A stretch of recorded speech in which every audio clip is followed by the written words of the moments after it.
Good afternoon, everyone. I am here again presenting to you my special dishes from Chinese cuisine.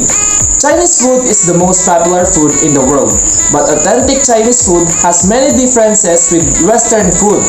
And now, I have here my Sichuan chicken and Chinese stir-fried noodles. Let me introduce to you my Sichuan chicken. Did you know, my dear classmates and sir, that Chinese food has 5 key flavors that must be balanced according to traditional Chinese medicine. We have sweet, sour, salty, bitter, and spicy. Why should I tell you about this? It is because flavors vary considerable across China.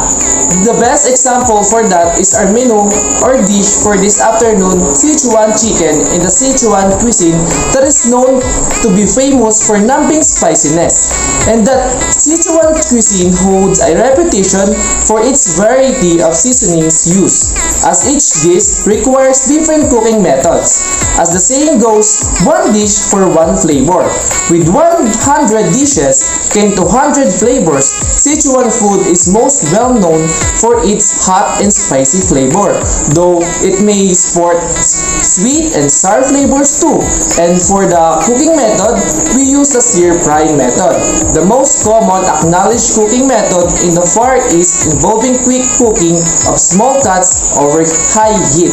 Generally, little oil is necessary and it can be totally eliminated when using non-stick woks or pans. Next one is the Chinese stir-fried noodles. Again, from its name, stir-fry, the most common acknowledged cooking method. And then, I just follow the recipe provided, as well as its procedure or instructions. In addition, it is a versatile base for Chinese stir-fries that you can store in the fridge for weeks. It makes a great glossy sauce that coats your stir-fries, and you can tailor it to your taste by adding spice, fresh herbs, and even a fruity sweetness by adding juice. And I use pineapple juice. Cooking the stir-fry from its golden rule for a successful stir-fry noodles is to add the ingredients into the wok or pan in order of length of time to cook. You need to take into account the ingredients itself and the size that you have to cut them. And for the taste, I remember our own delicious pancit canton or Filipino stir-fried noodles. Pancit canton is a party staple in the Philippines. These Filipino stir-fried noodles are a close cousin to chow mein. And while it's a festa ready, it's easy enough to make for a delicious weeknight dinner. At the same time, there are so many ways and variations on how to cook this stuff that it can be confusing. I have to say that my hat goes off to the Chinese who originated this method of cooking. It takes some mad skills in order to cook it. The way they do, the average cook would probably end up burning most of their eyebrows if they attempted it. This heat is enough to turn any food into charcoal in less than half a minute, so constant stirring and rapid cooking is an absolute necessity.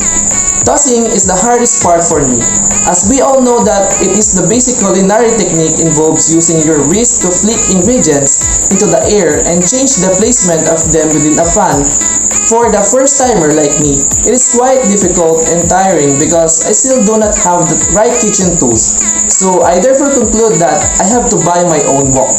And for the plating, I just put it simply in the plate. As the Chinese like stripes and not diced cuts, it is combined gives some color and taste to the eye. Thank you.